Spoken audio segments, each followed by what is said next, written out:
Hello sir, मेरी हाँ आवाज आ रही है? हाँ, ऑडिबल ऑडिबल। ऑडिबल, ठीक है। सभी को प्रणाम। आज के इस सत्र में आप सभी का स्वागत है।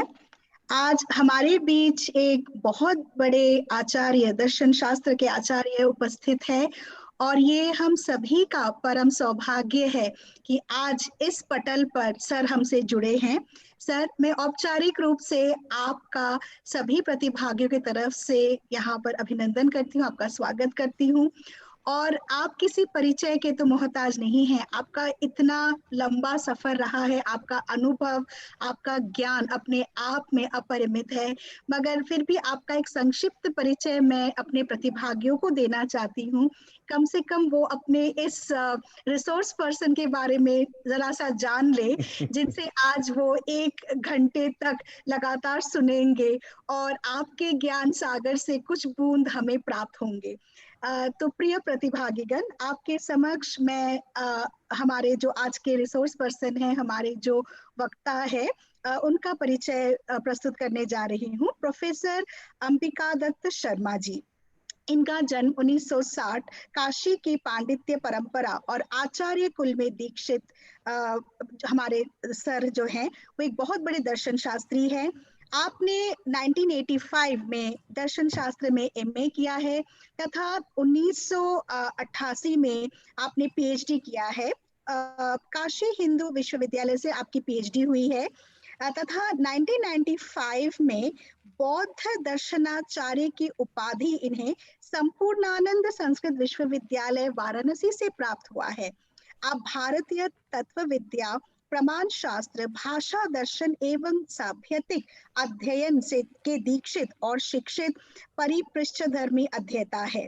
दर्शन और संस्कृति चिंतन के क्षेत्र में आपके वैचारिक विमर्श परक लेखन समकालीन भारतीय दार्शनिकों में समादृत है।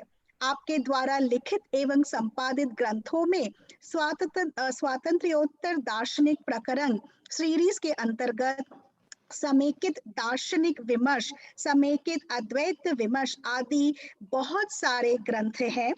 भारत के वैचारिक स्वराज और राष्ट्रभाषा के राजपथ पर दर्शन के क्षेत्र में विशिष्ट योगदान एवं प्रगत शोधपरक गवेषणाओं के लिए आपको विश्वविद्यालय अनुदान आयोग द्वारा रिसर्च अवार्ड सन 2006 तथा राष्ट्रभाषा प्रचार समिति मध्य प्रदेश द्वारा नरेश मेहता स्मृति वाङ्मय सम्मान 2007 से सम्मानित किया गया।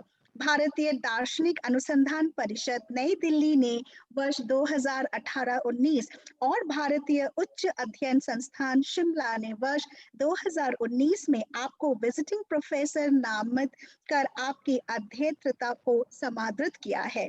प्रोफेसर अंबिका दत्त शर्मा संप्रति डॉक्टर हरि सिंह गौर विश्वविद्यालय सागर में दर्शन शास्त्र के आचार्य, दर्शन प्रतिष्ठान जयपुर से प्रकाशित पत्रिका उन्मीलन के संपादक, डॉक्टर हरि सिंह गौर विश्वविद्यालय की शोध पत्रिका मध्य भारती के प्रधान संपादक है। आपने अखिल भारतीय दर्शन परिषद के महामंत्री का दायित्व भी लगभग 1 दशक तक संभाला है।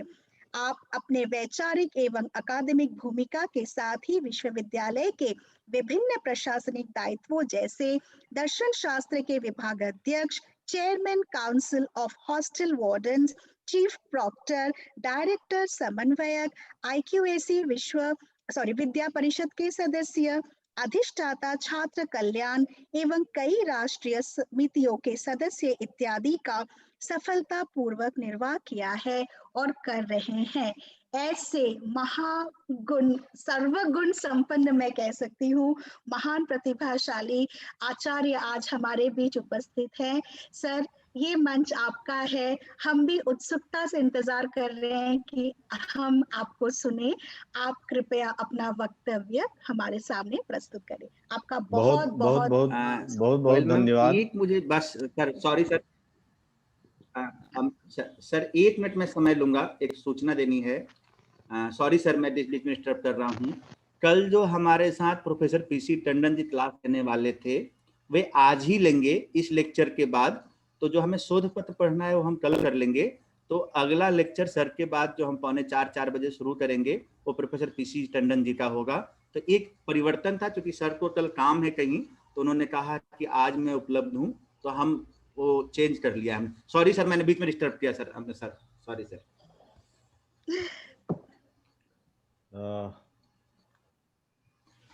भाई धन्यवाद आप सभी को। शिक्षण अध्ययन केंद्र रामानुजन कॉलेज दिल्ली और श्यामा प्रसाद मुखर्जी महिला महाविद्यालय दिल्ली, अरमापुर पीजी कॉलेज कानपुर और माउंट कार्बन कॉलेज बेंगलुरु के संयुक्त तत्वावधान में आयोजित यह जो संकाय संवर्धन कार्यक्रम साहित्य, भाषा, समाज और दर्शन अंतर विषयी संदर्भ का आप लोगों ने जो आयोजन किया, इस आयोजन के जितने भी सलाहकार समिति के सम्माननीय सदस्य हैं, आयोजन समिति के जितने भी सम्माननीय सदस्य हैं, और विशेष रूप से एसपी अग्रवाल जी, आलोक रंजन पांडे जी, शिवानी जॉर्ज मैडम, करीमा जैन मैडम, गोयल विश्वास जी, राजीव नयन जी और राजीव रंजन जी, मैं आप सभी लोगों के प्रति बहुत बहुत आभार और साधुवाद प्रकट करता हूं कि आप लोगों ने इतने बड़े मंच पर और इतने सुबुद्ध प्रतिभागियों के बीच मुझे अपने कुछ विचारों को साझा करने का ये सुअवसर प्रदान किया है। आज का मेरा विषय है वैचारिक स्वराज और भाषाई राजपथ, भाषिक राष्ट्रवाद के अर्थ संदर्भ। मित्रों, यह विषय अपने आप में एक भारतनामा से कम नहीं। यह जितने गहरी समझदारी के गुणसूत्रों की अपेक्षा रखता है, यह जितना संवेदनशील विषय है, उतना ही कुछ संदर्भों में यह विवादास्पद भी है। इसमें व्यापक सहमति के लिए जितनी गुंजाइश है, उतना ही इसमें असहमतियों के लिए भी अवकाश है। लेकिन विचारों के क्षेत्र में असहमतियों को कभी दोष नहीं मानना चाहिए। विचारों के क्षेत्र में असहमतियां सदैव विचारों के विकास में एक उपस्तंभक की, एक कैटलिस्ट की भूमिका निर्वाह करती हैं, बशर्ते कि उन असहमतियों को उस सात्विक जिज्ञासा के साथ लिया जाए। मित्रों, मैं अपने विषय के एक बहुत बड़े फलक को संदर्भित करने के लिए संक्षेप में मैं उस परिप्रेक्ष्य को सर्वप्रथम आपके सामने प्रस्तुत करने का प्रयास करता हूं, ताकि आगे का मेरा व्याख्यान और वक्तव्य ठीक से समझा जा सके और मैं अपनी बात आप तक ठीक से पहुंचा सके। मित्रों, औपनिवेशीकरण की प्रक्रिया और उत्तर औपनिवेशिक प्रभाव में भारत का कम से कम 3 बार आत्म विभाजन हुआ है। भारत का भौगोलिक विभाजन तो 1 बार हुआ, लेकिन भारत 3 बार कम से कम आत्म विभाजित हुआ है। भारत के वर्तमान को उसके गौरवशाली अतीत से काट दिया जाना पहला आत्म विभाजन था, और इसका परिणाम यह हुआ कि हम अपनी ही संस्कृति और सभ्यता के प्रति हीन भावना से ग्रस्त हो गए, और इस तरह भारत के वर्तमान को आधुनिक यूरोप से प्रतिकृत होने के लिए मनोवैज्ञानिक रूप से विवश कर दिया गया। दूसरा आत्म विभाजन स्वातंत्र्योत्तर काल में राजनीति और संस्कृति के बीच उत्तरोत्तर बढ़ते हुए पार्थक्य के कारण हुआ।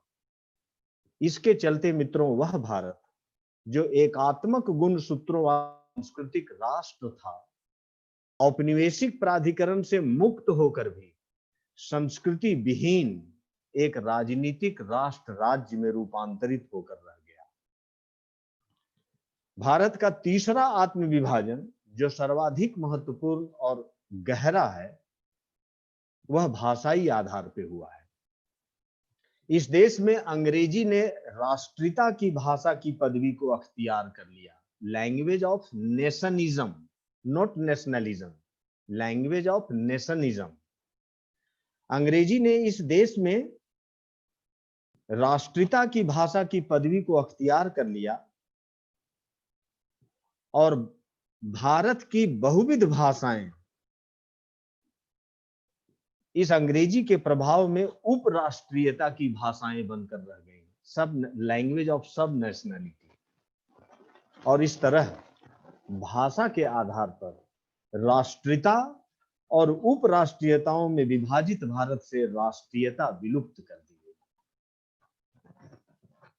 भारत के इन तीन आत्म विभाजनों को संकेतित करते हुए मैंने जो तीसरे आत्म विभाजन का संकेत किया, जो भाषाई आधार पर हुआ, वस्तुतः वैचारिक स्वराज और भाषाई राजपथ और उसके भाषिक राष्ट्रवाद के अर्थ संदर्भ मित्रों इसी तीसरे भारत के आत्म विभाजन से बहुत गहरे रूप में संबंधित। मित्रों, नवजागरण काल की एक समृद्ध वैचारिक पृष्ठभूमि के बावजूद 1947 में स्वतंत्रता प्राप्ति के पश्चात अंग्रेजों और अंग्रेजों के द्वारा छोड़े गए सांस्कृतिक हादसे से उबरने के लिए हमने जिस रास्ते पर चलना शुरू किया था, उसका गंतव्य क्या है, वह आज भी सही अर्थों में भारत के लिए एक अनसुलझी पहेली बनी। भारत में इस मुद्दे पर तब से लेकर आज तक बहस बंद ही नहीं हो पाई कि स्वतंत्रता सिद्धि और राष्ट्र निर्माण के लिए जिन उपक्रमों को क्रियान्वित किया गया, उसमें हम अपनी ही परंपरा और अपनी ही क्रांत दृष्टाओं की उन नायक दृष्टियों को हमने कहां तक आत्मसात किया है। इसमें दो राय नहीं कि हमारा लक्ष्य था पूर्ण स्वराज, लेकिन वास्तव में हमने समझौता किया एक कामचलाऊ राजनीतिक और आर्थिक स्वायत्तता से, जिसका वास्तव में वैश्वीकरण और भूमंडलीकरण के युग में संप्रति कोई खास महत्व नहीं रह गया है। वास्तव में कोई देश राजनीतिक स्वतंत्रता को सांस्कृतिक चेतना के धरातल पर आत्मसात करते हुए ही अपनी आत्मा में प्रतिष्ठित हो सकता है।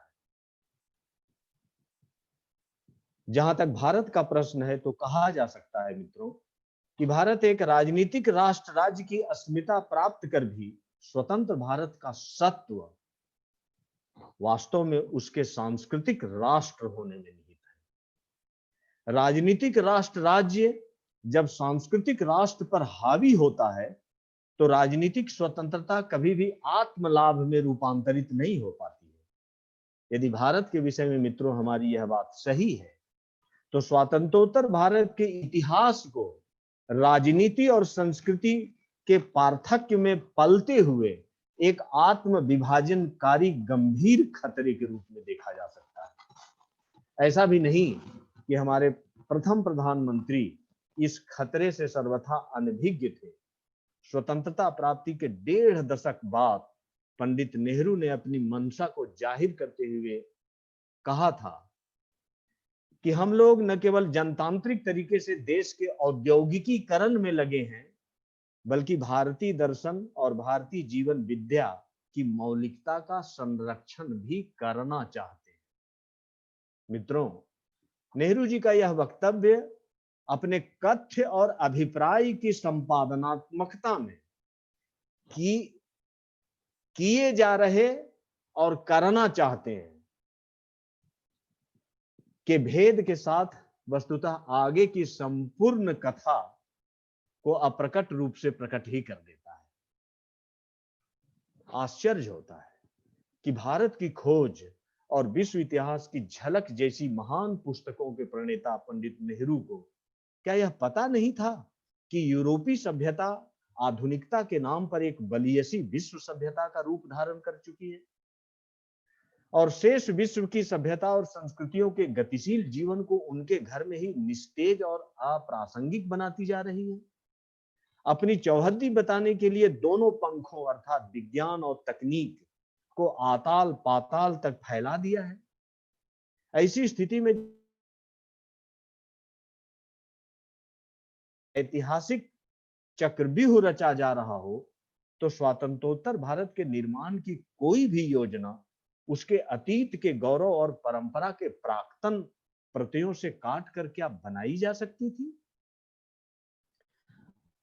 अतएव स्वातंत्रोत्तर भारत के निर्माण के लिए आवश्यक था कि हम अपनी ही वांग निधि, अपनी ही परंपरा से विस्मृत प्राय लेकिन अब भी प्राणदा शक्ति से संपन्न उन साधन एवं दृष्टियों को खोज निकालें और उनका सुरक्षित तथा युगीन उपयोग करें, जिसके चलते भारतीय विश्व दृष्टि एक पूर्ण सभ्यता और एक आत्मपूरित संस्कृति के रूप में मंडित होती रही है, सेल्फ कंटेन्ड कल्चर के रूप में।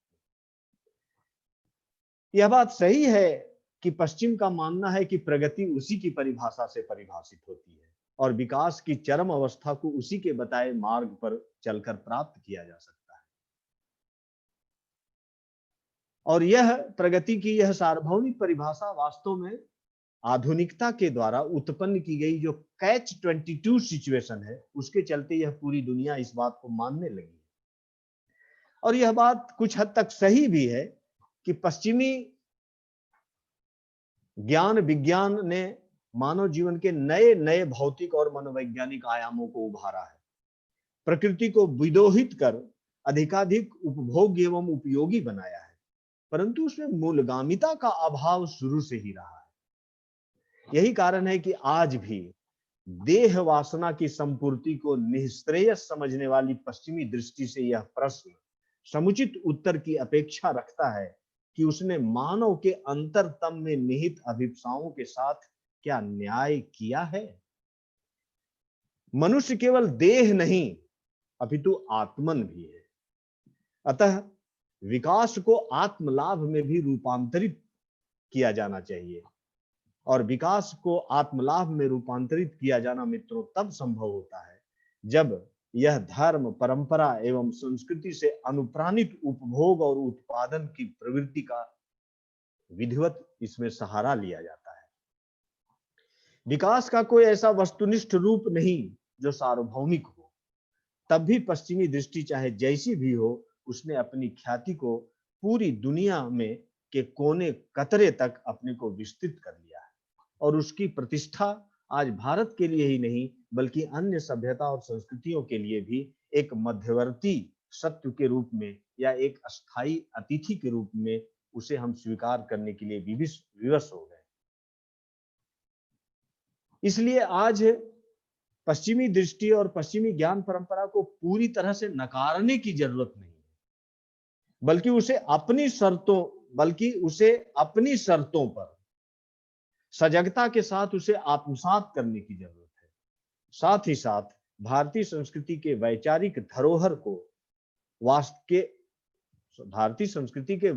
धरोहर का वास्तविक उत्तराधिकार प्राप्त करने के लिए पश्चिमी ज्ञान विधाओं को पूरी तरह स्वायत्त कर लेने के उपरांत सांस्कृतिक आत्मविश्वास की स्वरजित भूमि पर भारतीय परंपरा का गहराई से मंथन करते हुए उसे सांप्रतिक समीचीनता के साथ प्रस्तुत करने की, उसे विश्वतोमुख रूप से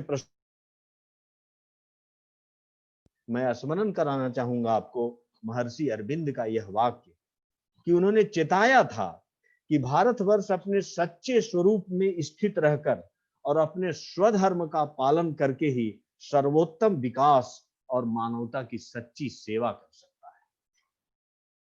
लेकिन विडंबना मित्रों यह रही कि विगत 125 वर्षों में हम पश्चिमी दृष्टि को आत्मसात करने का कोई ऐसा मानदंड विकसित नहीं कर पाए जिसके आधार पर भारत के वर्तमान को अतीत से जोड़ा जा सके और एक सशक्त भविष्य की भारतीय संस्कृति को धारण करने के योग्य एक सशक्त बौद्धिक ढांचा निर्मित की जा सके। ऐसा बौद्धिक ढांचा जो मानसिक दासता एवं यूरोपीयता की औपनिवेशिक मनोवृत्ति से सर्वथा मुक्त हो और जिसमें परंपरा की टूटी हुई कड़ियों को जोड़ने के लिए अपनी ही परंपरा के मूलभूत प्रत्ययों का सार्थक उपयोग और स्थायी अतिथि के रूप में पश्चिम के रूप विरूप की समीक्षा की गई है।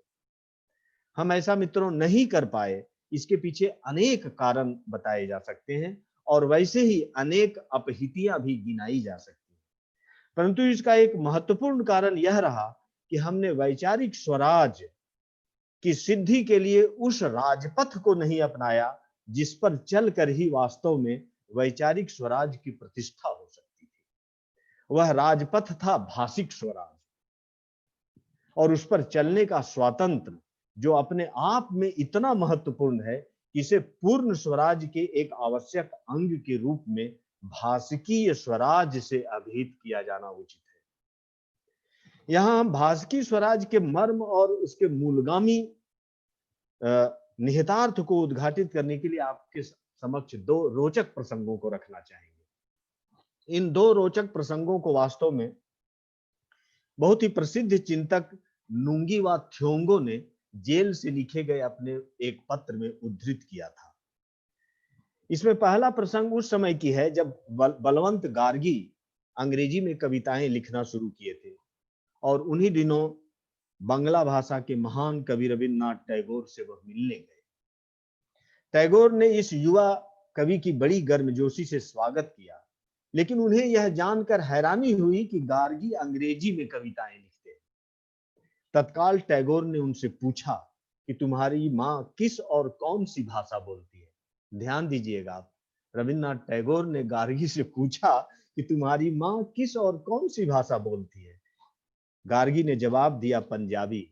इस पर टैगोर ने कहा, फिर तो तुम्हें अपनी माँ के पास जाना चाहिए ताकि तुम उस भाषा को सीख सको। अपनी भाषा सीखो और उसी में लिखो यदि तुम सही में कवि बनना चाहते हो।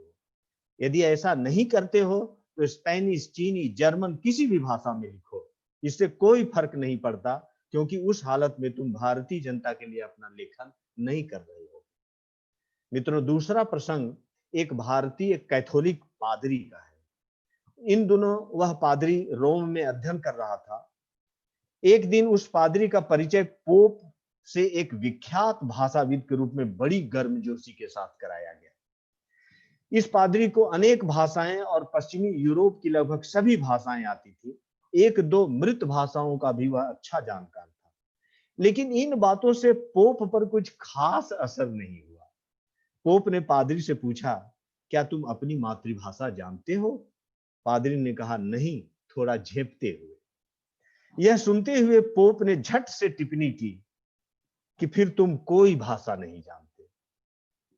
मित्रों, इन दो प्रसंगों के माध्यम से मैं जिस चीज को आप तक पहुंचाना चाहता हूं वह यह कि मनुष्य होने का मतलब या मनुष्य होने का अर्थ भाषा में होना है। मनुष्य होने का अर्थ भाषा में होना है, और अपनी भाषा में होने का मतलब अपने सांस्कृतिक विश्व में अपने को पाना है। यदि कोई अपनी भाषा में नहीं है तो इसका मतलब यह है कि वह अपने ही घर से बेघर है। इसी भावबोध के अभाव में मित्रों हम अंदर ही अंदर छले गए, अपने ही घर से बेघर होते रहे, और सांस्कृतिक सर्जना के प्रत्येक क्षेत्र में यूरोप का अंधा अनुकरण कर गर्वस्फीत होते रहे।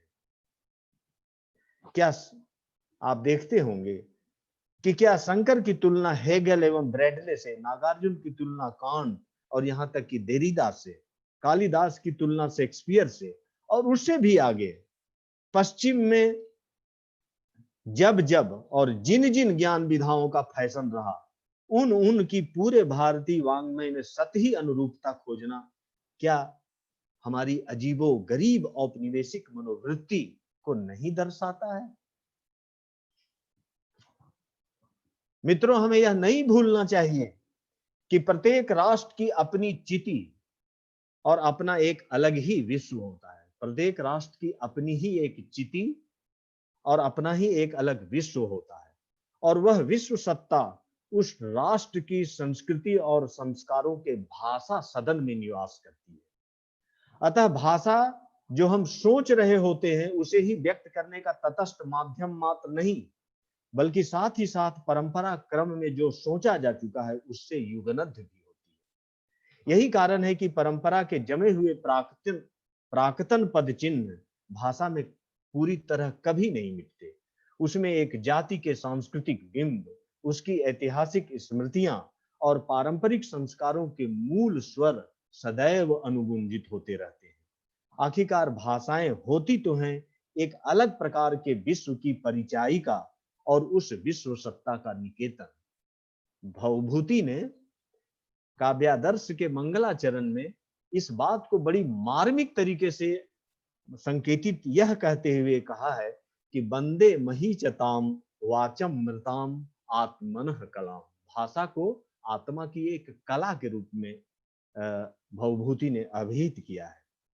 मित्रों, यह बात ठीक वैसे ही है जैसे कोई एक पौधा विशेष जलवायु और माटी में ही पुष्पित और पल्लवित होता है, वैसे ही सर्जना के लिए निज भाषा और सांस्कृतिक पृष्ठभूमि, परिवेश और उपादान की तरह होती है। अतएव एक भाषा जब अपनी विश्व सत्ता को अनुप्राणित करने के बजाय जब दूसरी विश्व सत्ता को अनुप्राणित करने के लिए संप्लवित होती है, तो अपने सदन में दूसरी भाषा के प्रवेश को खुली छूट देती है, तो परिणामतः दोनों सदनों में विकार उत्पन्न होता है। इसका मतलब यह नहीं मित्रों कि एक भाषा दूसरी भाषा के लिए अपने द्वार को सदा के लिए बंद कर दे।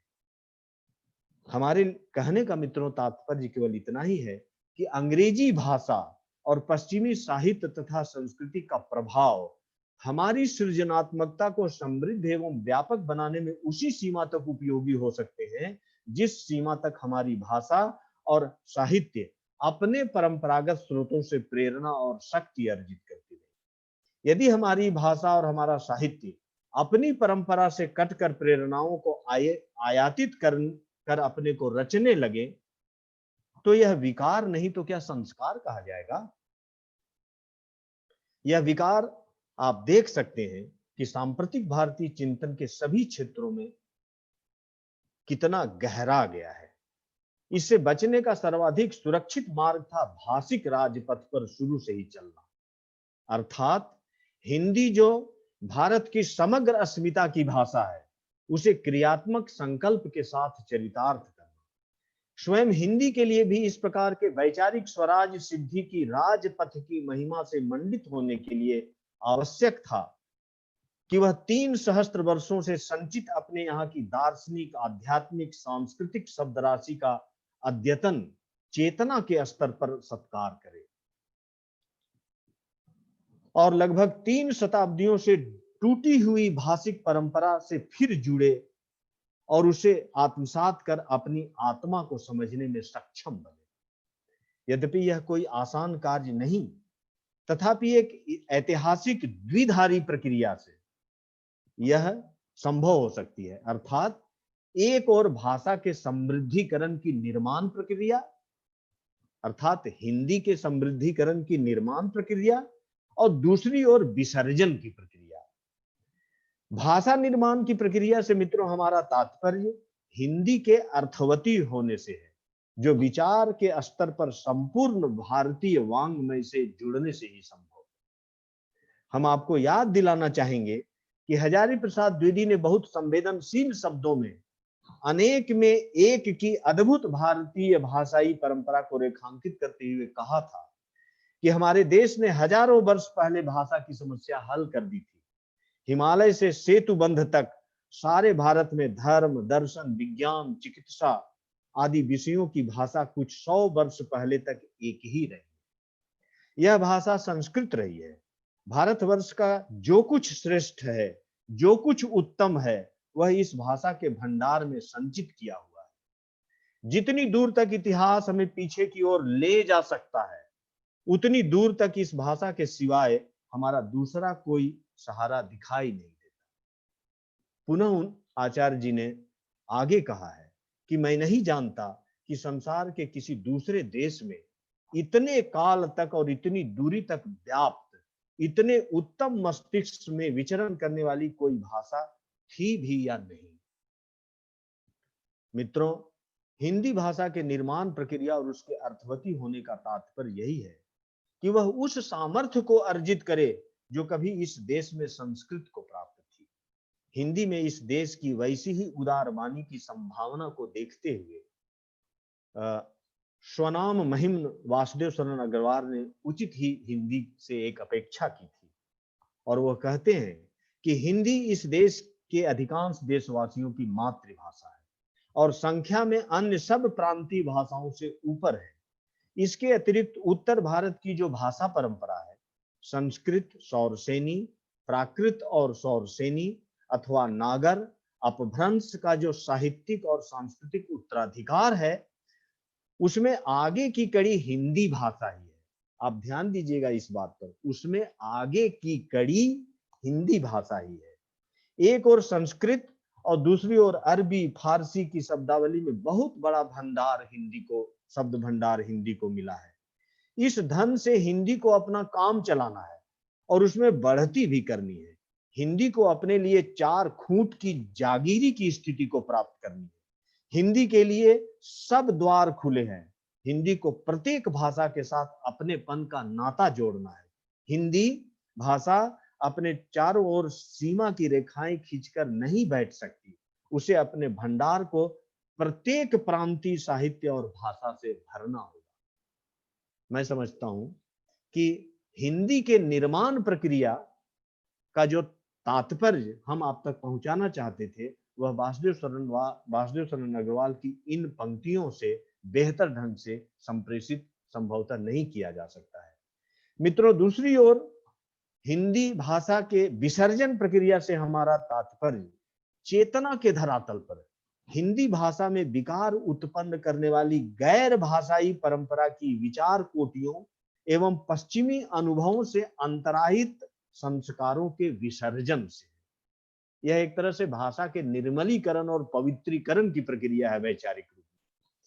हिंदी ऐसे ही द्विधारी निर्णायक प्रक्रिया से गुजरकर अपने राष्ट्र की विश्व सत्ता का निरापद सदन और भारत के वैचारिक स्वराज सिद्धि के लिए राजपथ बन सकती है। इसमें दो राय नहीं कि यह एक कठिन कार्य है, लेकिन इस कठिनाई का सामना करने के बजाय यह रास्ता अपना लेना कथमपि उचित नहीं हो सकता कि अंग्रेजी से हिंदी को विस्थापित कर दिया जाए। अंग्रेजी से हिंदी को विस्थापित कर दिया जाए। स्वतंत्र भारत में हिंदी को राष्ट्रभाषा के रूप में विकसित और स्वीकृत होने के लिए राजभाषा का तो दर्जा दिया गया, लेकिन वैचारिक स्वराज के राजपथ के रूप में उसके विकास और उसके शास्त्रीय महत्व के लिए सायास कुछ भी नहीं किया गया। ऐसा लगता है जैसे स्वातंत्रोत्तर भारत को आकारित करने वाली संकल्पनाओं के लिए हिंदी एक उपयुक्त भाषा के तौर पर समझी ही नहीं गई। शायद इसलिए राज्य के साये में रहते हुए भी हिंदी को राज्याश्रय नहीं प्राप्त हुआ। यहां प्रसंग बस हम एक ऐतिहासिक चूक को आपको स्मरण दिलाना चाहेंगे, और वह चूक है कि प्रधानमंत्री बनने के बाद पंडित नेहरू यह नहीं चाहते थे कि भारतीय संघ में प्रांतों का बंटवारा उस प्रांत में बोली जाने वाली भाषा के आधार पर। यह बहुत गंभीर बात है लिंग्विस्टिक नेशनलिज्म के परिप्रेक्ष्य को मित्रों समझने के लिए। ब्रिटिश भारत में 1903 से लेकर आजाद हिंदुस्तान में संविधान सभा द्वारा दर कमीशन की नियुक्ति और पुनः कांग्रेस द्वारा जेवीपी समिति की नियुक्ति और दोनों के द्वारा भाषाई आधार पर प्रांतों के बंटवारे को ठुकराने तक इस समस्या की एक लंबी ऐतिहासिक पृष्ठभूमि रही है। परंतु न चाहते हुए भी तत्कालीन राजनीतिक परिस्थितियों के दबाव में पंडित नेहरू को ऐसा करना पड़ा, अर्थात भाषा के आधार पर प्रांतों के बंटवारे को स्वीकार करना पड़ा। अब इस दबाव में लिए गए निर्णय की दूरगामी दुष्परिणतियों, यह दूरगामी दुष्परिणतियां सेपरेटिज्म है, अलगाववाद है, पृथकतावाद है। इससे देश को बचाने के लिए और बहुभाषी भारत में लिंग्विस्टिक नेशनलिज्म की जड़ों को मजबूत करने के लिए अपरिहार्य रूप से हिंदी को राष्ट्रभाषा के रूप में लागू किया जाना चाहिए। अगर आपने एक जगह किसी राजनीतिक दबाव में एक ऐतिहासिक भूल की है, तो उस भूल को सुधारने का अवसर था कि हिंदी को भारत में राष्ट्रभाषा का दर्जा दिया जाए, ताकि लिंग्विस्टिक नेशनलिज्म की जड़ें मजबूत हो सके। यह बात न केवल भारत की एकता और अखंडता की दृष्टि से महत्वपूर्ण है, बल्कि इस देश के समग्र भाषाई विकास के लिए भी उतना ही महत्व रखती है। हमें यह नहीं भूलना चाहिए कि भारत की सभी भाषाएं एक समान परंपरा की अंतःसूत्र में बंधी है और उनका संपूर्ण विकास हिंदी के विकास का अविरोधी ही नहीं, बल्कि हिंदी के उत्कर्ष से ही उनकी परस्पर संबद्धता अभिषिक्त होती है। इस बात को समझना चाहिए कि हिंदी का विरोध करने वाले बहुत से लोग यह तर्क देते हैं कि हिंदी को राष्ट्रभाषा के रूप में दर्जा दिए जाने से अन्य भाषाओं पर उसका दूसरा प्रभाव पड़ेगा, जबकि वह यह भूल जाते हैं कि भारतीय मूल की सभी भाषाओं का हिंदी के साथ एक अविरोध संबंध है। उनमें एक सगोत्रीयता है, एक सजातीयता है, व्याकरण की दृष्टि से भी और अंतर वस्तु की दृष्टि से भी, ग्रामर की दृष्टि से भी और कंटेंट की दृष्टि से भी। परंतु ऐसा नहीं होने से क्या हुआ कि इस कारण भारत का आत्म विभाजन राष्ट्रीयता और उपराष्ट्रीयताओं में हुआ, राष्ट्रीयता और उपराष्ट्रीयताओं में हुआ। परिणाम स्वरूप अंग्रेजी राष्ट्रीयता की भाषा और भारतीय भाषाएं उपराष्ट्रीयता की भाषाएं बनकर रह गईं और इस आत्म विभाजन के बीच भारत से राष्ट्रीयता सदा सदा के लिए विलुप्त कर दी गई, अवधारणात्मक रूप से विलुप्त कर दी गई। यह भी एक मित्रों विडंबना कही जाएगी कि स्वातंत्रोत्तर भारत के स्वरूप को रचने के लिए निज भाषा और स्वदेशी दृष्टियों तथा पारंपरिक प्रत्ययों को नींव में नहीं रखा गया। इसके बदले आधुनिकता के नाम पर विश्व को लौकिकीकरण की ओर ले जाने वाली जो प्रोटेस्टेंट ईसाईयत समर्थित यूरोपीय दृष्टियों एवं प्रत्ययों को बेरोक टोक आयातित कर लिया गया, क्योंकि यह विचारधारा 19वीं सदी में अन्य धाराओं से मिलकर पश्चिमी दुनिया में अपने को सबसे ताकतवर सिद्ध कर चुकी थी। विज्ञान और तकनीकी के साथ इसके गठबंधन ने तो इसे भस्मासुर जैसी शक्ति प्रदान कर दिया था। भारत में इस लौकिकीकरण वाली विश्व दृष्टि में भारत को ढालने के लिए जो सबसे अधिक आमादा दो लोग थे, वह थे नवजागरण के अग्रदूत माने जाने वाले राजा राम मोहन राय, इसके प्रबल उद्गाता थे, और पंडित नेहरू इसके सबल होता रहे। यह एक कटु सत्य है और आप सब जानते भी हैं कि राजा राम मोहन राय की नवजागरण दृष्टि, उनके द्वारा प्रवर्तित सुधार आंदोलन की समूची प्रेरणा प्रोटेस्टेंट ईसाईयत की लौकिकता परक विश्व दृष्टि से ही ग्रहण की गई। उन्होंने अपने जीवन में हेनरी वेयर को एक पत्र लिखा था। मैं उस पत्र की कुछ चंद पंक्तियों को आपको पढ़ के सुनाता हूं। उसका अनुवाद मैंने हिंदी में किया है। राजा राम मोहन राय लिखते हैं हेनरी वेयर को कि यूरोपीय ज्ञान विज्ञान तथा ईसाई नैतिकता के जितने भी सुयोग्य शिक्षक भारत में भेजे जा सके, उनका सहर्ष स्वागत है। हालांकि ईसाई नैतिकता को मैं ईसाईयत के धार्मिक मतवादों से मुक्त पाना चाहूंगा, देशवासियों में ज्ञान के प्रसार है। कल्पना कीजिए, राजा राम मोहन राय हेनरी वेयर को क्या पत्र लिखते हैं। यह पत्र भारत को अपनी समृद्ध ज्ञान परंपरा से काटकर प्रोटेस्टेंट ईसाईयत और आधुनिक विज्ञान और तकनीक के गठबंधन से जिस ज्ञान परंपरा का विस्फोट इस दुनिया में हुआ, उस ज्ञान परंपरा से जो भारत के वर्तमान को जोड़ने का कितना यह एक सशक्त अभियान मित्रों था।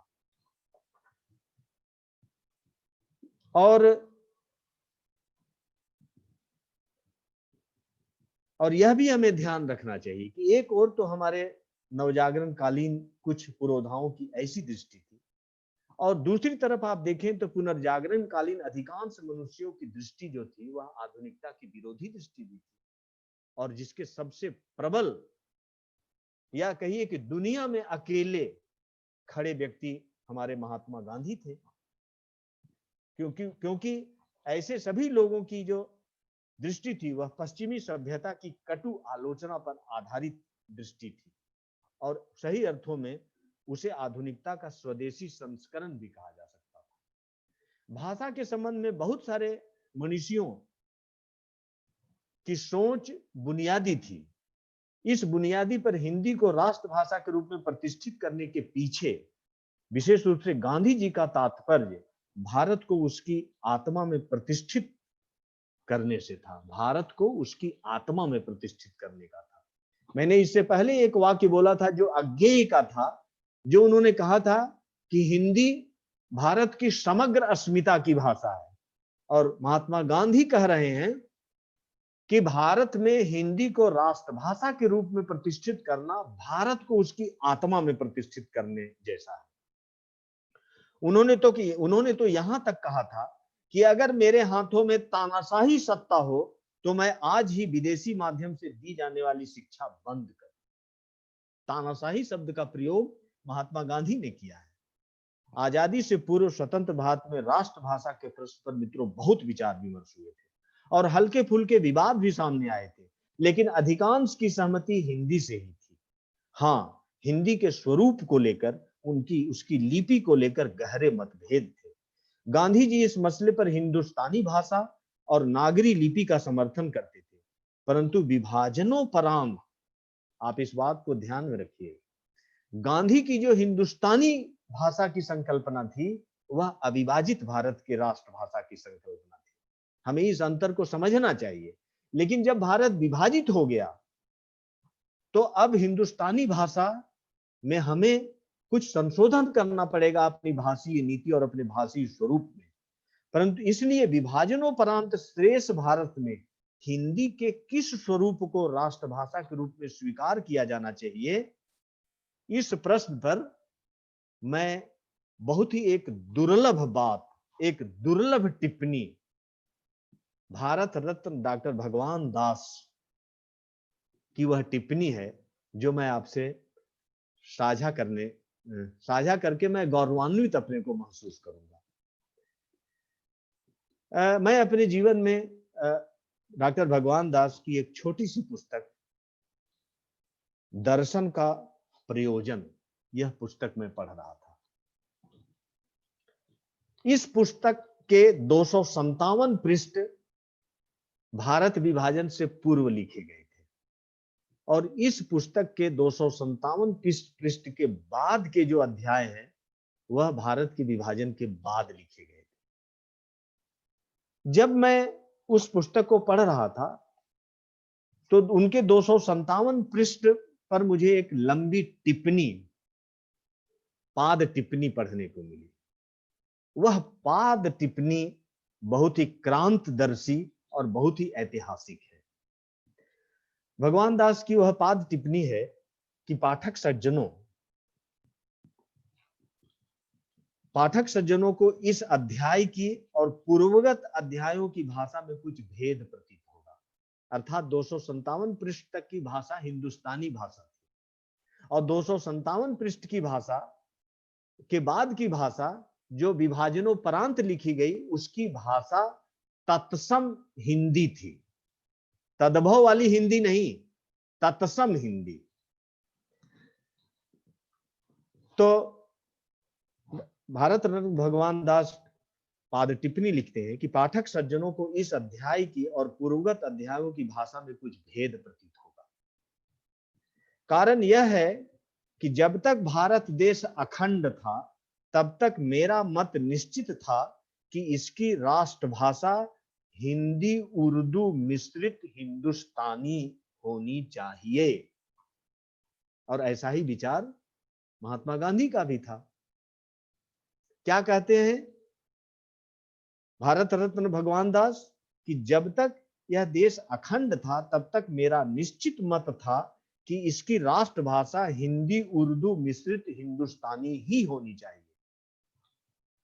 परंतु अब जब कुछ अदूरदर्शी मुस्लिम नेताओं के अहंकारोन्माद ने हमारी जन्मदात्री भारत माता के जीते जी तड़पते हुए 2 खंड कर ही डाले, तब मेरा वैसा ही निश्चित मत अब है कि हमारी राष्ट्रभाषा संस्कृताश्रित हिंदी ही और लिपि नागरी ही होनी चाहिए। कल्पना कर सकते हैं आप कि किसी पुस्तक के बीच में इस पाद टिप्पणी के द्वारा भारत रत्न भगवान दास एक कितना बड़ा संकेत छोड़ गए हैं। परंतु मित्रों, स्वतंत्रता के पश्चात पंडित नेहरू ने जब इस देश की बागडोर संभाली तो वो गांधी की अपेक्षा राजा राम मोहन राय के ही प्रबल और सफल उत्तराधिकारी सिद्ध हुए। दोनों की दृष्टियों में डिजिटल अनुरूपता को देखने से ऐसा लगता है कि दोनों के बीच में से दयानंद, विवेकानंद, अरविंद, टैगोर, गांधी इत्यादि विचारों की कड़ी ही भारत में विलोपित कर दी गई, जबकि ये सभी उस तत्व के दृष्टा थे जो सनातन भारत का तत्व है। इन सभी में वही एक तत्व आस्वादित हुआ था और महात्मा गांधी तो संपूर्ण आत्मचेतना के साथ उसी तत्व की व्यापक अभिव्यक्ति और साध्य पुरुष थे। और इसके लिए मित्रों किसी प्रमाण की आवश्यकता नहीं है कि पंडित नेहरू ने सबको भुलाकर 100% पश्चिमी दृष्टि से किनशिप स्थापित करते हुए आधुनिक भारत के नव निर्माण की प्रक्रिया को जिस तरह से क्रियान्वित किया, उसे स्वातंत्रोत्तर भारत के निर्माण की राजा राम मोहनीय योजना कहा जा सकता है। राजा राम मोहनीय योजना कहा जा सकता है। और इस तरह हिंदी स्वतंत्र भारत में राष्ट्रभाषा के बदले राजभाषा का दर्जा पाकर भी उपेक्षित रही और अंग्रेजी ही इस देश की मुख्य धारा की भाषा बन रही थी। इसने भारत के बौद्धिक ढांचे को इस तरह क्षतिग्रस्त किया जिससे हमारी 3 से 5 हजार वर्षों के सांस्कृतिक सर्जना एवं नैरंतर्य में एक अस्थायी गतिरोध पैदा हो गया। परिणाम स्वरूप स्वातंत्रोत्तर भारत का बौद्धिक ढांचा अपने समृद्ध अतीत से कटकर बिल्कुल अलग थलग पड़ गया। अतीत में हम भारतीयों की प्रवृत्ति और मनोवृत्ति दूसरी सभ्यता और संस्कृतियों के जानने की अपेक्षा कम रही। आप इस बात को समझिए कि दूसरे लोग तो दुनिया से हमें जानने के लिए आए, लेकिन इतिहास में ऐसा कोई दस्तावेजी साक्ष्य नहीं मिलता है कि हम दुनिया की अन्य संस्कृतियों को जानने के लिए गए। इसका मतलब यह नहीं कि अन्य संस्कृतियों को जानने के प्रति में हम लोगों की उदासीनता थी। इसका मतलब यह था कि हमारी संस्कृति, हमारी सभ्यता एक आत्मपूरित सभ्यता थी। हमें अपने को परिभाषित करने के लिए किसी दूसरे अदर को कंटेक्चुअलाइज करने की जरूरत नहीं थी। जबकि ज्ञान के क्षेत्र में मेरा आदर्श था आनो भद्रा कर्तवो यंतु विश्वता। लेकिन आज हमारी मनोवृत्ति क्या है? हम पश्चिम को ही ज्ञान का मानदंड मान बैठे हैं और पश्चिमी ज्ञान का अनुकरण कर ही हमें ज्ञानी होने का संतोष होता है। यह बात सही है कि कुछ विद्याएं सार्वभौमिक चरित्र की होती हैं, लेकिन पश्चिम से अभिभूत होकर हम समाज शास्त्र, दर्शन शास्त्र, नीति शास्त्र, राजनीति शास्त्र जैसे विद्याओं की भी संस्कृति निष्ठता को त्याग करके इनके पश्चिमी संस्करण को ही सार्वभौम विद्या मान बैठे। विडंबना तो यह कही जाएगी कि पश्चिम का अधिकाधिक अवगाहन प्रतिबल से भारत को अधिकाधिक समझने के लिए उपयोगी भी हो सकता था, लेकिन हमारे बुद्धिजीवियों ने भारत को विस्मृत करने के लिए अपने यूरोपीय ज्ञान कोश को फलित किया है। मित्रों, यदि देखा जाए तो इन परिस्थितियों के बावजूद भी हमारे देश में हिंदी साहित्य का विकास अपेक्षाकृत तीव्र गति से हुआ, अन्य भाषाओं की अपेक्षा। और हिंदी मतलब साहित्य का विकास का जो विकास क्रम है वो पूरे वैश्विक परिप्रेक्ष्यों में मतलब हिंदी भाषा के विकास की गति को बहुत वरेण्य बना देता है।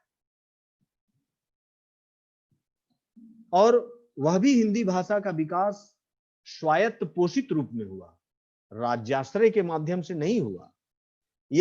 यह भारत में ज्ञान की दूसरी विधाओं के लिए एक प्रेरणास्पद, एक अच्छा उदाहरण है।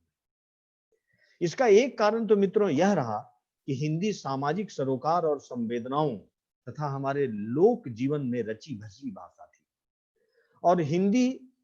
और जल्दी ही इसने तमाम क्षेत्रीय बोलियों से ऊपर अपने को स्थापित कर लिया था।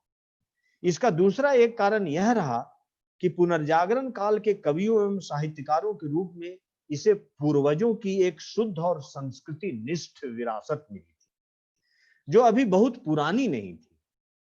इसी के चलते हिंदी साहित्य में विकृतियों का दौर भी कुछ काल बाद शुरू हुआ, लेकिन आज यह विकृतियों का दौर इतना बढ़ चुका है मित्रों कि हिंदी साहित्य की सांप्रतिक प्रयोगधर्मी प्रगतिशीलता, विचार और व्याकरण, तत्सम और तद्भव दोनों ही धरातल पर अपनी शास्त्रीय परंपरा से वैर साधने में फलित हो रही है। प्रगतिवादियों की प्रयोगधर्मी हिंदी के कारण ओरिएंटलिज्म के उपागमों अथवा कहें षड्यंत्रों का सबसे बड़ा बुरा प्रभाव भारत के दार्शनिक, समाजशास्त्रीय और मानविकी के क्षेत्र में ज्ञान के विकास पर पड़ा, जो वास्तव में हमारे बौद्धिक और सामाजिक व्याकरण के लिए धातु और प्रत्यय की तरह थे। समाजशास्त्र और मानविकी के क्षेत्र में तो पश्चिमी समाज विज्ञान को हमने आकंठ अपना लिया है। जैसे हमारे पास प्राथमिक शिक्षा और उच्च शिक्षा में समाज विज्ञान, राजनीति विज्ञान और नीति शास्त्र के लिए कोई मानो जैसे कोई भारतीय ज्ञान स्रोत ही न हो।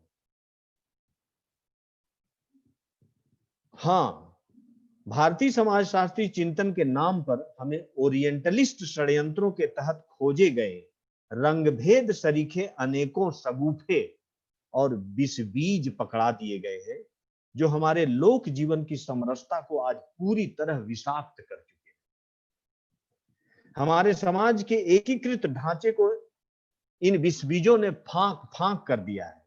स्वातंत्रोत्तर भारत में प्रगतिवादी साहित्य सर्जना के नाम पर इन विष बीजों के भाष्यकारों की एक बड़ी टोली है और उन सब ने मिलकर विपुल विषाक्त साहित्य का भारत में निर्माण किया है। ऐसा लगता है मित्रों कि आधुनिकता की, उत्तर आधुनिकता की विखंडनवादी पद्धति का सफल प्रयोग पश्चिम ने ओरिएंटलिज्म के माध्यम से या उसके नाम पर भारत जैसे पूर्वी देशों के धर्म, समाज, संस्कृति और इतिहास की एक सूत्रता को छिन्न भिन्न करने के लिए बहुत पहले से ही शुरू कर दिया था।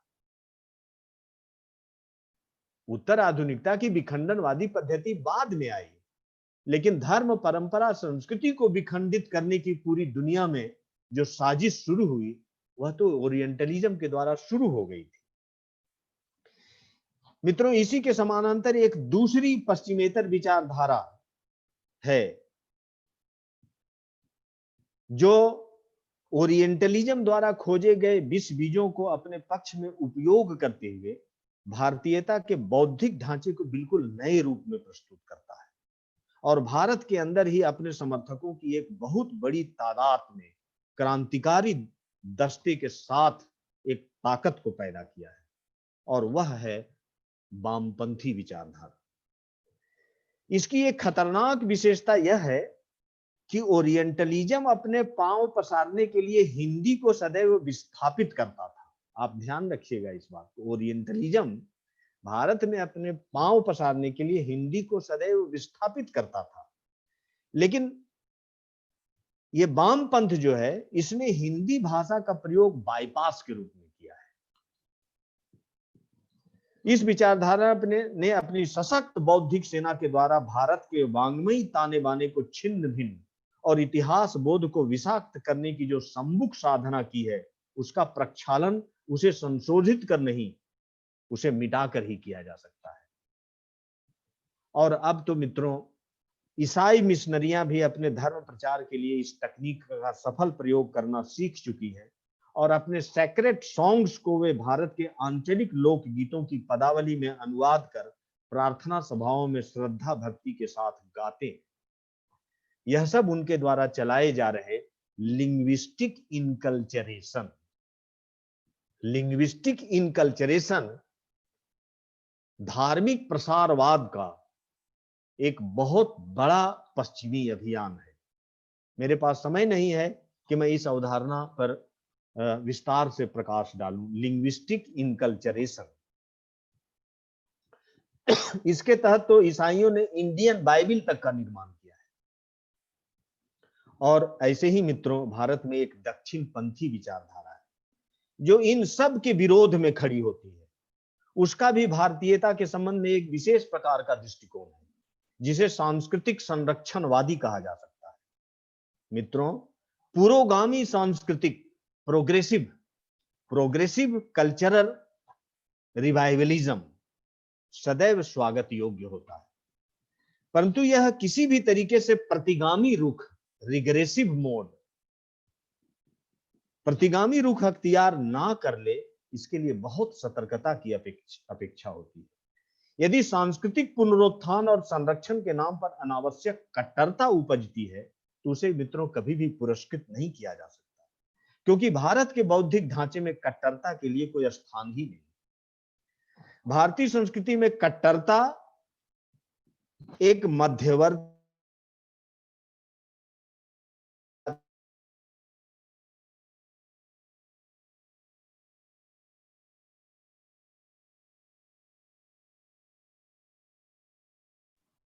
सर की आवाज नहीं आ रही है ना।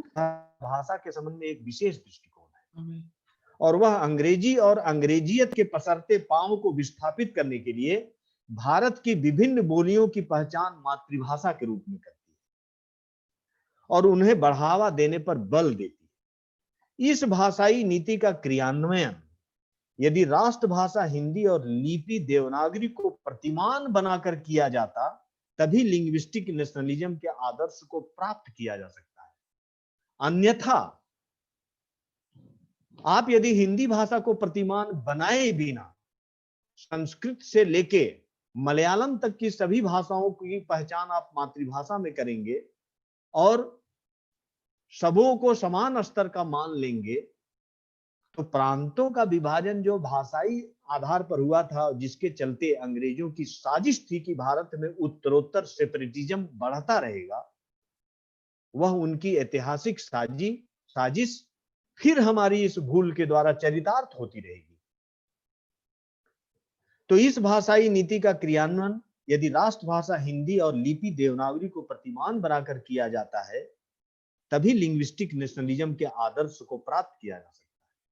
यहाँ मित्रों, आप में से कोई हमसे एक बहुत महत्वपूर्ण प्रश्न पूछ सकता है कि एक भाषीय राष्ट्रीयता की जो अवधारणा है, यह पश्चिमी अवधारणा है राष्ट्रवाद की, तो भारत की भी राष्ट्रीयता एक भाषीय क्यों हो, इसको कैसे जस्टिफाई किया जाए? क्या हम इतना कहते हुए हम राष्ट्रवाद की पश्चिमी एक भाषीय अवधारणा का ही आहरण नहीं कर रहे हैं? मित्रों, यह आलोचना तत्काल किसी के मन में उभर सकती है और इस आलोचना से मुझे परहेज भी नहीं है। क्यों?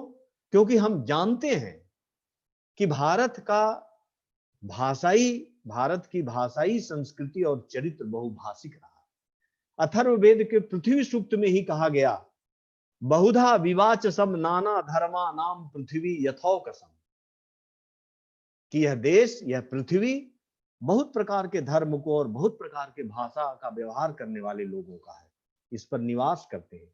लेकिन मित्रों, माना कि भारत सदैव ही बहुभाषिक राष्ट्र रहा है और इसे ऐसा ही रहना भी चाहिए, परंतु हिंदी के राष्ट्रभाषा होने के विकल्प में इस प्रकार की भाषा नीति का प्रस्ताव करना तब उचित हो सकता है जब इस देश की बहुभाषिक राष्ट्रीयता अंग्रेजी के सर्वातिशायी वर्चस्व से मुक्त हो।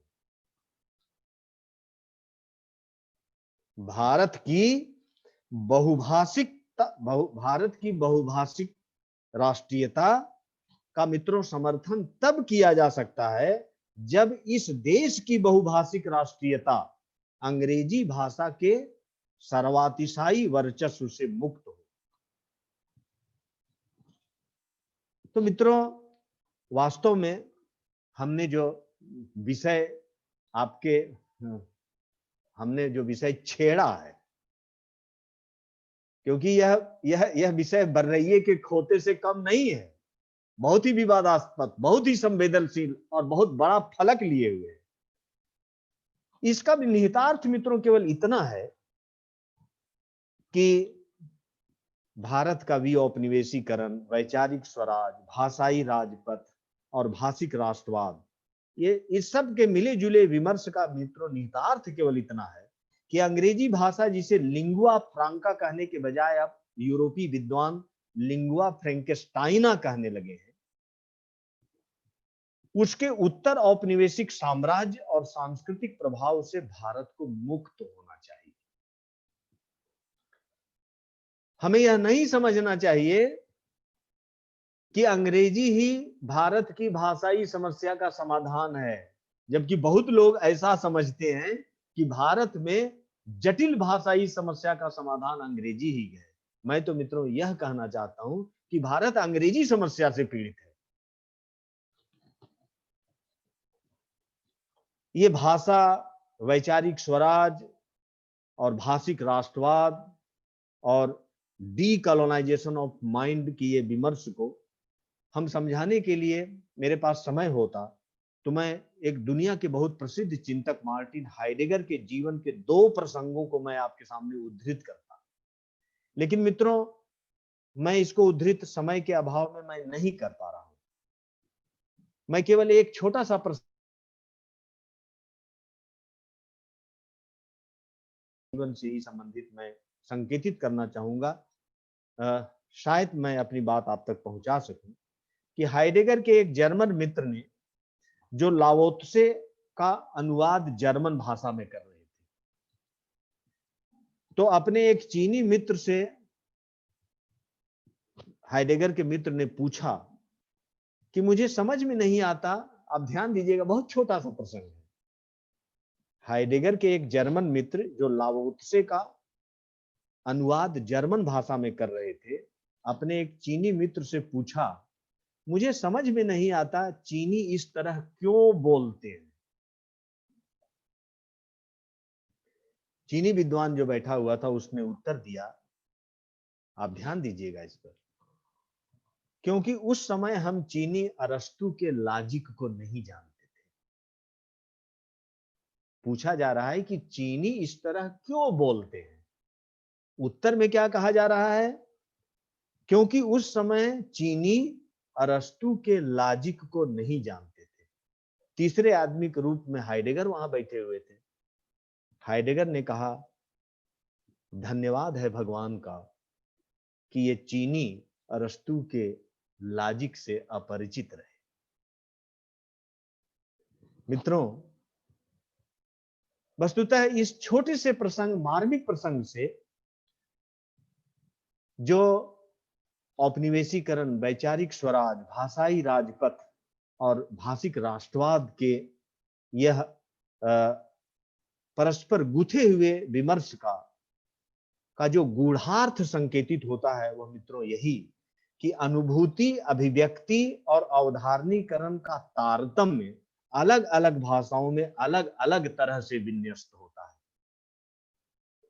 अनुभूति, अभिव्यक्ति और अवधारणीकरण का तारतम्य अलग अलग भाषाओं में अलग अलग तरह से विन्यस्त होता है, क्योंकि प्रत्येक विकसित भाषा में अनुभूतियों के अवधारणीकरण का तर्कशास्त्र ही अलग होता है।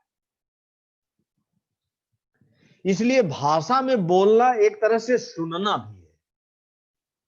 यदि बोलते हुए हम उस अनुभूति को नहीं सुनते तो वैसा बोला जाना वास्तव में सार्थक रूप से बोला जाना ही नहीं। अनुभूतियों का प्रवेश मित्रों सांस्कृतिक होता है, इसलिए उसकी निजता में एक विशेष प्रकार की जीवंत आत्मनिष्ठता होती है, लाइवली सब्जेक्टिविटी। अतः एक भिन्न सांस्कृतिक दुनिया की अनुभूतियों को जब गैर सांस्कृतिक दुनिया की भाषा में व्यक्त किया जाता है तो उसका अर्थ ही पूरे तौर से बदल जाता है, क्योंकि वह दूसरी भाषा अपने तर्कशास्त्र के अनुसार उसका अवधारणीकरण कर देती है। यह इस तरह दूसरी भाषा वास्तव में हमें अपने ही सांस्कृतिक अनुभव के संसार से विस्थापित कर देती है।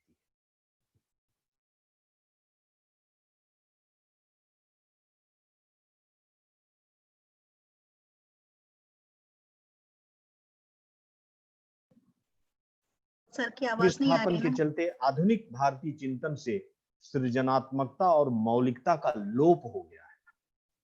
हम एक ऐसी भाषा के माध्यम से अपने को व्यक्त करना चाहने लगे जिसका तर्कशास्त्र हमें दूसरी दिशा में ले जाता है, जबकि हमारी सांस्कृतिक अनुभूतियां हमें विपरीत दिशा में खींचती हैं। भारत में कम से कम उदाहरण के तौर पर दर्शन शास्त्र और काव्य शास्त्र ज्ञान के मित्रों दो ऐसे अनुशासन रहे हैं जिसमें अनुभूति, भाषा और अवधारणीकरण के तर्कशास्त्र का तारतम्य एक लंबे समय तक बना रहा, और इस कारण ज्ञान की इन दोनों विधाओं में सृजनात्मक चिंतन का जो भारतीय प्रतिमान स्थापित हुआ, उसके प्रति पश्चिम का आकर्षण आज भी बना हुआ। मैंने मतलब इन दो ज्ञान विधाओं के माध्यम से सीधे तौर पर मतलब इस बात को संबोधित करने का मैं प्रयास कर रहा हूं कि कम से कम दर्शन शास्त्र और काव्य शास्त्र भारतीय परंपरा की दो ऐसी ज्ञान विधाएं हैं जिसमें अनुभूति, भाषा और अवधारणीकरण के तर्कशास्त्र का तारतम्य बहुत लंबे समय तक बना रहा, और इसी के चलते ज्ञान की इन दो विधाओं में भारत ने जो प्रतिमान स्थापित किया है उसके प्रति यूरोप का आकर्षण आज भी बना हुआ है। परंतु जब से हम अंग्रेजी भाषा के द्वारा अपनी ही सांस्कृतिक अनुभूतियों के संसार से विस्थापित होने लगे, तब से हमारे विचारों का ऐसा संकरीकरण, हमारी ज्ञान रचना में ऐसा अंतराय उत्पन्न हुआ, मानो विचारों का स्वराज ही हमसे छिन गया, मगध की मौलिकता ही भारत से गुम हो गई। विचारों के इस स्वराज को मित्रों फिर से प्राप्त करने के लिए हमें पहले भाषिक स्वराज में प्रतिष्ठित होना होगा, क्योंकि विचारों में के स्वराज का राजपथ मित्रों भाषा का ही स्वराज है। मित्रों, मैं इस विमर्श के माध्यम से और आपके मंच के माध्यम से अपने विचारों को अपनी समझ की सीमा में मैं जितना और जिस रूप में बड़ी बेबाकी के साथ आपसे साझा करने के लिए उपस्थित हुआ था, मैं अपने सामर्थ्य की सीमा में मैं आपसे अपने विचारों को साझा करने का भरसक प्रयत्न किया हूं। मैं नहीं जानता कि मैं अपने विचारों को किस सीमा तक आप तक पहुंचा पाया हूं। मैं आपको संबोधित करने के लिए यहां उपस्थित नहीं हुआ था, मैं आपसे संवादी होने के लिए उपस्थित हुआ था, क्योंकि ये विचार, ये ज्ञान की यात्रा मित्रों एक हाथ से ताली बजाने की यात्रा नहीं है। इसमें वक्ता और श्रोता दोनों मिलकर ज्ञानोत्पादन की प्रक्रिया को एक त्वरण प्रदान करते हैं, और हम लोग इस ज्ञानोत्पादन की प्रक्रिया को त्वरण प्रदान करने के लिए इस मंच पर परस्पर संवादी हुए, और यह अवसर इस अवसर को विशेष रूप से शिक्षण अध्ययन केंद्र रामानुजन कॉलेज दिल्ली, श्यामा प्रसाद मुखर्जी महिला महाविद्यालय Delhi, Armapur PG college Kanpur, Mount Carmel college Bengaluru, और मतलब ये कहिए कि सलाहकार समिति के जो सम्मानीय सदस्य थे, आयोजक मंडल के सम्मानीय सदस्य थे, इन सब लोगों ने जो हम लोगों को परस्पर संवादी होने का जो अवसर प्रदान किया, इसके लिए हम उन सभी के प्रति फिर से एक बार साधुवाद, आभार, कृतज्ञता और आभासी पटल पर जुड़े समस्त प्रतिभागियों के प्रति बहुत आदर व्यक्त करते हुए हम अपनी वाणी को विराम देते हैं। Thank you sir. कुछ क्वेश्चन ले लें यदि आप आज्ञा दें सर तो। जरूर जरूर, एक दो क्वेश्चन। और सर मैं एक बात जरूर कहूंगा कि आपने अपने विषय, एक समय तो मैं थोड़ी कलम ले लूं। जी जी सर, जी सर।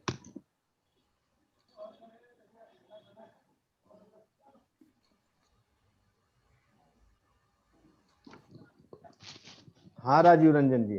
हाँ सर। आलोक जी बोल रहे हैं सर, आलोक जी। कोई बात नहीं। अच्छा सर, आपने अपने विषय के साथ इस आप थोड़ा आवाज अपना ठीक कीजिए। आवाज कम है सर क्या मेरी? हाँ अब ठीक है। मैं कह रहा हूं सर कि आपने, अच्छा मैंने आवाज यहाँ से कम किया, ठीक है सर। आपने अपने विषय के साथ इस आभासी दुनिया में भी, आभासी पटल पे भी विषय के साथ जो आभा बनाए रखी, उसके लिए सर आप साधुवाद के पात्र हैं ही। ये मैं नहीं कह रहा हूं, ये सारे पार्टिसिपेंट लगातार लिख रहे हैं, और वो लिख रहे हैं कि जिस तरह आपने न्याय किया है, क्योंकि आपने लास्ट पंक्ति कही थी, अंतिम पंक्ति कहा था कि संवाद बहुत जरूरी है, मेरा ये नहीं था। और बिल्कुल सर ये संवाद ये सामने बैठ के हमारे पास नहीं हो पा रहा है, लेकिन आपको उसी तरह वो लोग सुन रहे हैं। और इसीलिए देखिए हर बार अत्यंत प्रासंगिक, और जो आपको सुना है उन्होंने, और किसी भी व्याख्यान का उच्चता की कसौटी यही होती है जब प्रतिभागी उसे खुद ही लाभान्वित हो जाते हैं और वो लिख रहे हैं कि हम लाभान्वित हुए हैं सर।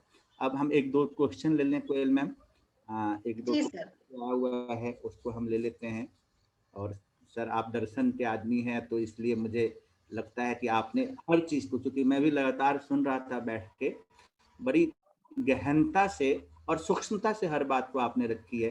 तो उसके लिए सर आप साधुवाद, क्या हम आदरणीय हैं आपको, हम सबकी ओर से हम प्रणाम करते हैं सर आपको।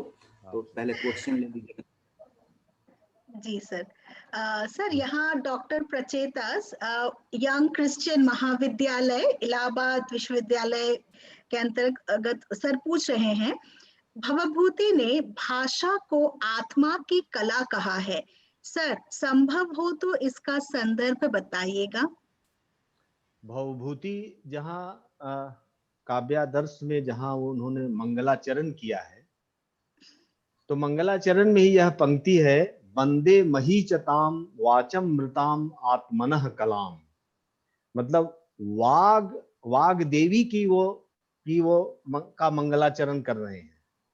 वंदे महीचताम मतलब वाक स्वरूप जो सरस्वती है, तो सरस्वती की का जो दैवीयकरण है, वस्तुतः वह वाक तत्व का ही दैवीयकरण है।